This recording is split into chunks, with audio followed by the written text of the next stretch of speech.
Nós vamos hoje fazer a nossa meditação na palavra. Forte abraço para você que está se dispondo, junto comigo, a nós mergulharmos na palavra de Deus sobre aquilo que está escrito a respeito da pessoa do Senhor Jesus Cristo. E hoje nós vamos ler João no capítulo 20. Vamos ler o versículo 30 a 31. Leia comigo.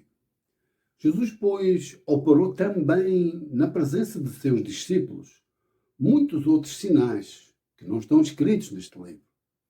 Estes, porém, foram escritos para que creiais que Jesus é o Cristo, o Filho de Deus, e para que, crendo, tenhais vida em seu nome. Vamos orar.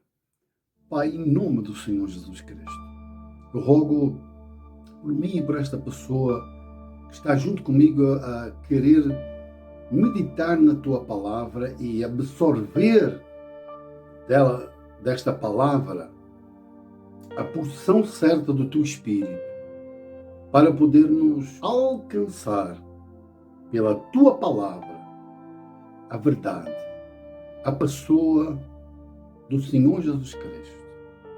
E para que o nosso espírito testifique com o teu espírito que somos teus e que estamos a ser trabalhados para a glória e honra do Senhor Jesus Cristo. Amém. Amigo, amiga, nós vemos que o apóstolo João, está escrevendo aqui dizendo que o Senhor Jesus operou na presença dos seus discípulos muitos outros sinais, outros milagres que o João chama de sinais. E diz ele que não estão escritos neste livro, mas estes foram escritos para nós crermos que o Senhor Jesus é o Cristo, o Filho de Deus. E assim querendo, ter vida em seu nome. Esta vida é aquela vida que diz em João 10:10, que eu vim para que tenham vida e a tenham com plenitude, que outras traduções dizem abundância, que é a questão da vida eterna, uma vida plena, que não tem mais fim. E nós vamos, então, observar que nós vemos que o João teve esse cuidado, mas não podemos esquecer um pormenor que o Espírito Santo fez ou elucidou através do apóstolo Pedro nesta questão de deixar escrito, porque diz assim, leia, é muito importante este ponto assente aqui, diz assim: sabei antes de tudo que nenhuma profecia das Escrituras é de interpretação particular, pois a profecia nunca foi produzida por vontade humana, mas homens falaram da parte de Deus, e agora veja, conduzidos por quem? Pelo Espírito Santo, que é aquele que nós oramos pedindo que ele nos convença e conduza à verdade a respeito de Cristo. E uma vez isso acontecendo, como é que o João então diz? Movido pelo Espírito, eu e você recebemos vida. É plantado, é semeado, é produzido, digamos, nós crescemos junto com o Senhor Jesus, pelo seu Espírito, absorvendo estas palavras. Estas palavras se fazem carne, se fazem vida, não somente nesta dimensão, mas naquela que é eterna, aquela que não tem mais fim, aquela que o meu e o seu Salvador subiu até à cruz. Agora, é importante nós vermos também que o João Batista, isto é muito importante aqui, o João Batista, ele manda discípulos seus perguntarem ao Senhor Jesus para se certificar se ele verdadeiramente é o Messias. Messias em hebraico, Cristo em grego, ungido. E diz assim, vamos ler. E João, ouvindo no cárcere falar dos feitos de Cristo, que o João diz de sinais que o Espírito moveu para deixar ali escritos, diz, enviou dois dos seus discípulos a dizer-lhe, és tu aquele que havia de vir ou esperamos outro? E Jesus lhe responde. E lhe responde, e aqui é muito importante, com os 4 milagres, com os 4 sinais messiânicos. Olha como o Senhor Jesus respondeu. E Jesus respondendo disse-lhes: Ide e anunciai a João as coisas que ouvis e vedes. Olha o primeiro sinal. Os cegos veem. Segundo, os leprosos são limpos. Terceiro, os surdos ouvem. E quarto, os mortos são ressuscitados. E aos pobres é anunciado o Evangelho. Mas os cegos veem, os leprosos são limpos, os surdos ouvem e os mortos são ressuscitados. Isto também está escrito em Lucas 7, no versículo 22, também fala sobre isso. Bem, o que é que o João recebeu? Recebeu os sinais, digamos, ao pormenor da parte do Senhor Jesus, que Ele é o Cristo, que Ele é o Messias, que Ele é ungido e que Ele é o próprio Filho de Deus. Nós vemos que estes sinais que o João falou, que nós lemos no princípio, são 8, na realidade são 8. Eu até estava ainda há pouco a meditar e até no fim de semana passado estive em Chaves com um grande amigo meu, e de longa data mesmo, 20 e tal anos, e eu estava junto com ele e até a minha esposa, estava falando sobre este assunto.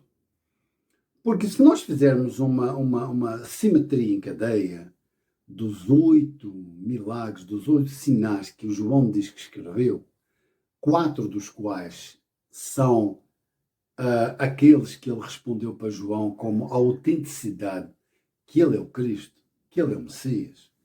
Por exemplo, o primeiro milagre, João 2:3, leia. E tendo acabado o vinho, a mãe de Jesus lhe disse, eles não têm vinho.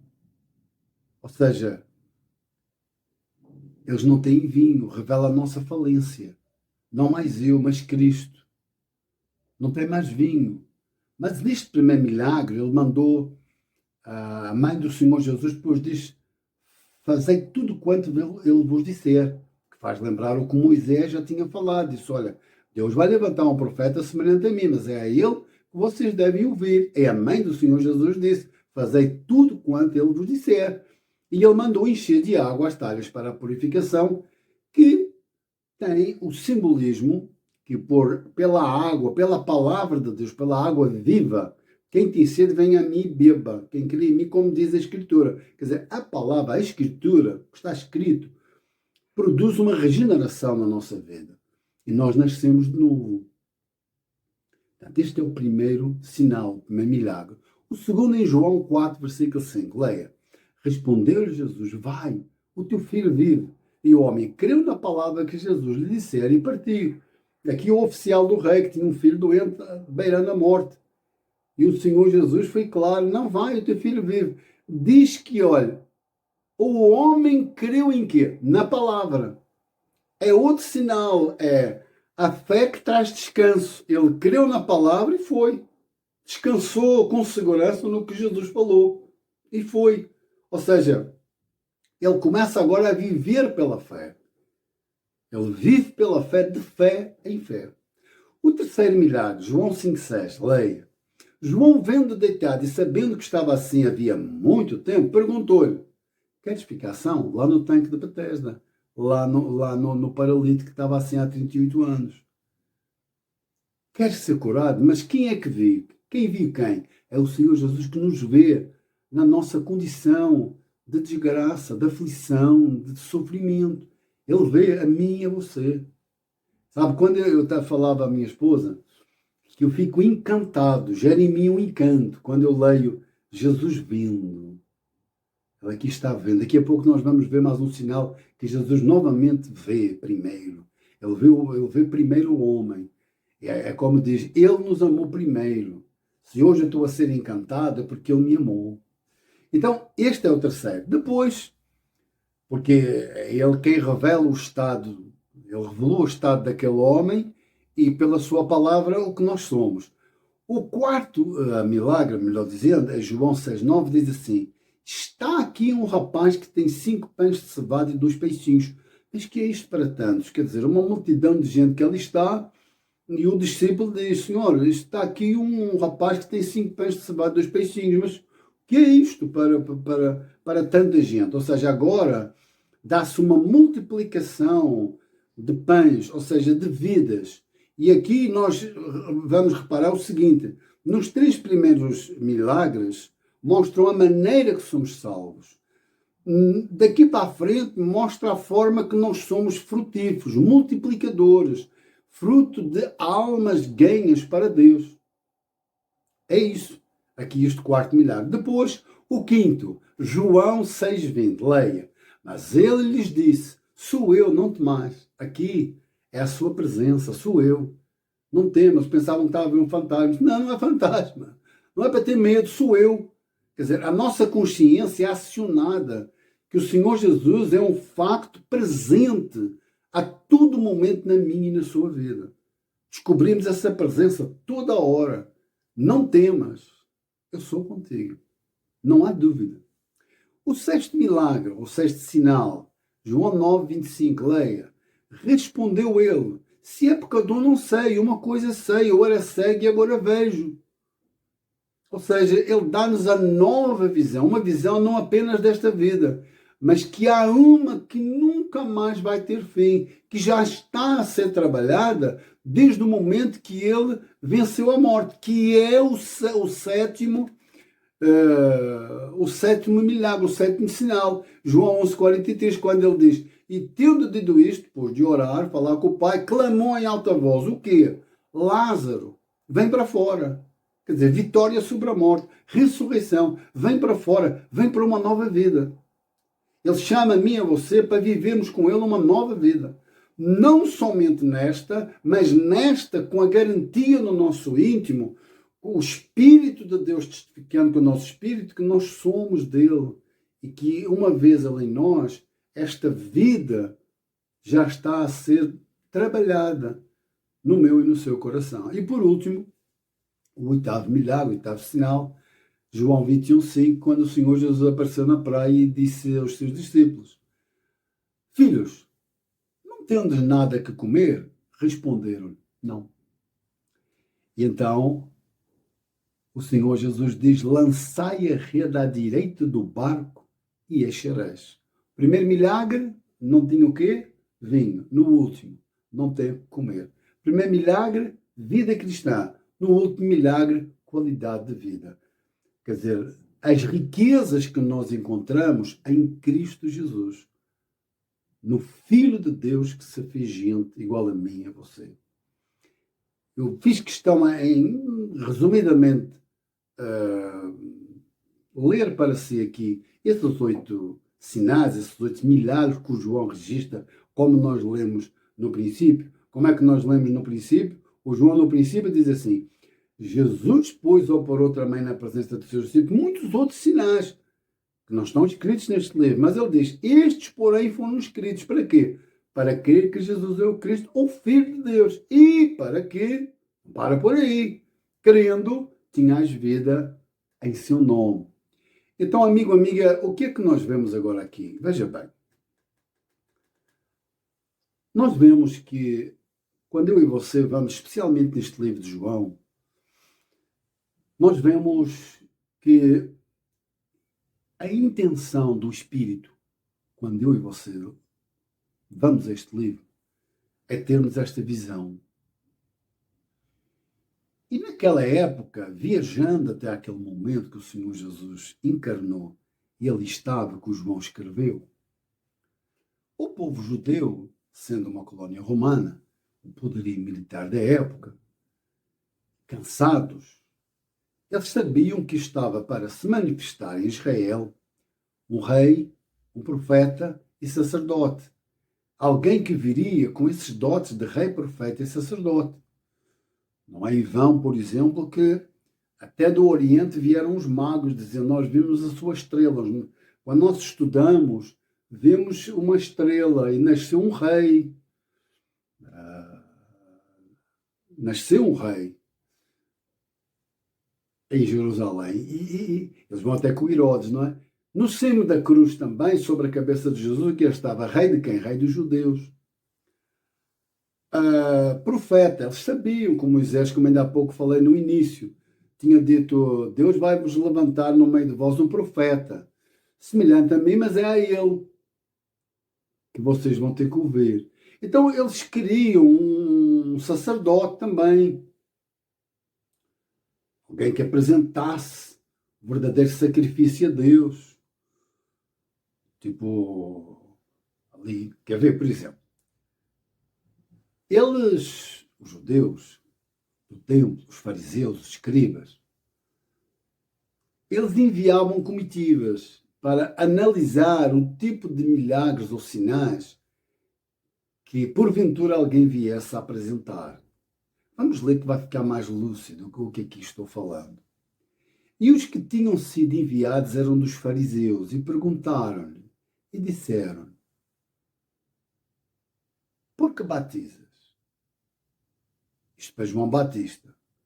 Pois se tu não és o Cristo, nem Elias, nem o profeta, por que está fazendo isso? João respondeu-lhes, dizendo: eu batizo com água, mas no meio de vós, no vosso meio, onde vocês, está um a quem vós não conheceis. Este é aquele que vem após mim, que foi antes de mim, do qual eu não sou digno de desatar as correias das sandálias. Eles andavam enviando esta comitiva e sempre que aparecia um profeta, alguém assim, que trazia semelhanças com o que estava escrito, lá estavam eles. Por outro lado, claro, eles queriam ser libertos daquela opressão que Roma exercia sobre aquela colónia e o poderio militar que eles tinham. Então, eles mandavam estas comitivas com dois objetivos. Eles faziam duas avaliações. Quando alguém estava realizando muitos milagres, eles tinham primeiro os milagres que uma pessoa abençoada por Deus podia realizar. E isso pode acontecer. Por exemplo, quando eles disseram ao Senhor Jesus: olha, tu estás expulsando demónios por Belzebu. E Jesus disse assim: se eu estou expulsando por Belzebu, vocês não estão crendo que é o dedo de Deus que através de mim faz tal coisa? Que o reino de Deus chegou aqui e é o dedo dele que está a realizar tal coisa? Os vossos filhos estão expulsando demónios em nome de quem? Compreende? Ou seja, uma pessoa podia orar e o milagre acontecer. E pode. Mas havia milagres que só o Messias, só o Cristo, só o ungido, só Deus para reverter.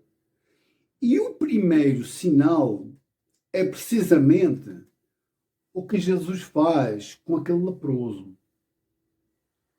Aconteceu que, estando ele numa das cidades, veio à sua presença um homem coberto de lepra. Ao ver a Jesus, prostrando-se com o rosto em terra, suplicou-lhe: Senhor, se quiseres, que se houver disposição em si, podes purificar. E ele, estendendo a mão, tocou-lhe, dizendo: quero, fica limpo. E no mesmo instante lhe desapareceu a lepra. Então veja, no mesmo instante, cura do leproso era um sinal. Porquê? Porque eles tinham como uma maldição de Deus derivada a pecados. Então, ao curar um leproso, era um sinal evidente que foi Deus mesmo, que ali estava ungido. Outro ponto, trouxeram-lhe então um endemoniado cego e mudo, e de tal modo curou que o cego e mudo falava e via. Ora, era feito na época quando alguém estava endemoniado e precisava de ser liberto, chamarem um sacerdote, o sacerdote dizia, o sacerdote perguntava pelo nome, qual o teu nome, aquele espírito ou aqueles espíritos falavam o nome, eram identificados e então o sacerdote exercia aquela libertação. Mas no caso aqui era mudo. Ora, não tinha possibilidade de libertar aquele homem, só Deus mesmo. E foi o que aconteceu. Depois, outro. Portanto, a cura do leproso, um cego e mudo que era endemoniado, e agora a cura do homem cego de nascença. Caminhando Jesus viu um homem cego de nascença. Os seus discípulos perguntaram: Mestre, quem pecou, este ou os seus pais, para que nascesse cego? Respondeu Jesus: Nem ele pecou, nem seus pais, mas foi para que se manifestem nele as obras de Deus. E depois abriu os olhos do cego. No versículo 32, olha o que diz, depois que aquele homem é curado. Desde que há mundo, jamais se ouviu que alguém tenha aberto os olhos a um cego de nascença. Era outro sinal evidente. E por último, então, o que nós ainda há pouco referíamos, que é a ressurreição de Lázaro, dos mortos. Mandaram, pois, as irmãs de Lázaro dizer a Jesus: Senhor, está enfermo aquele a quem amas. Ao receber a notícia, disse Jesus: esta enfermidade não é para a morte, e sim para a glória de Deus, a fim de que o Filho de Deus seja por ela glorificado. Quando ele chama Lázaro, e esse Lázaro vem para uma nova vida, e é ressuscitado, lá no versículo 53, olha o que eles resolveram, porque eles não dava para aguentar mais, porque eles estavam a ver que era evidente. Quer dizer, ao mesmo tempo que eles queriam, mas na mente deles não era daquela forma que o Senhor Jesus apresentava o seu ministério. E olha o que eles resolveram, diz assim, leia, diz assim: desde aquele dia resolveram matá-lo. Desde aquele dia que ele ressuscitou morto para a vida, quer dizer, o Senhor da morte e da vida, quando dá vida, eles querem matar. E o Pedro, cheio do Espírito, mais tarde, entra no templo e olha o que ele diz dentro do templo, para nós terminarmos. Vocês mataram o autor da vida, a quem Deus ressuscitou dentre os mortos, do que nós somos o quê? Testemunhas. Amigo, amiga, que a vida do Senhor Jesus sobre esta palavra não somente seja plantada em mim e em si, mas que ela cresça de uma forma extraordinária. Amigo, amiga, o convite de João é tão claro. Nós vamos terminar com aquilo que o João disse. Estes, porém, estes sinais foram escritos para que creiais que Jesus é o Cristo, o Filho de Deus, e para que, crendo, tenhais vida em seu nome. Que esta vida que o Pedro diz, olha, nós somos testemunhas. Esta vida que o Pedro tinha dentro de si, esteja em mim, esteja em si e em todo aquele que de todo o coração crê nestas palavras. Eu quero terminar orando junto consigo. Pai, em nome do Senhor Jesus Cristo, te dou graças, te glorifico e te exalto, porque a obra do teu Filho Jesus Cristo naquela cruz e o poder da tua ressurreição, trazendo ele dos mortos para uma vida que não tem mais fim, hoje, essa vida, ela pode no seu nome ser mergulhada no meu íntimo e no íntimo desta pessoa que medita junto comigo em tais palavras. Eu te exalto, te dou graças e te glorifico para toda a eternidade, em nome do Filho do teu amor, o meu Senhor e Salvador, Jesus Cristo. Amém e graças a Deus. Amém, graças a Deus. Amigo, amiga, fico por aqui, que esta vida esteja toda enchendo o seu coração. Torno a repetir o que disse na última meditação. Muito em breve eu irei começar um projeto onde todas as semanas, num certo horário, eu vou passar a pôr sempre tanto uma meditação como também nós prestarmos culto ao nosso amado Jesus Cristo. Muito em breve eu vou falar e anunciar muito mais coisas que nós vamos fazer para a honra e glória do Senhor Jesus. Até mais. Um forte abraço. Que Ele, o Senhor Jesus, te abençoe poderosamente. Até a próxima.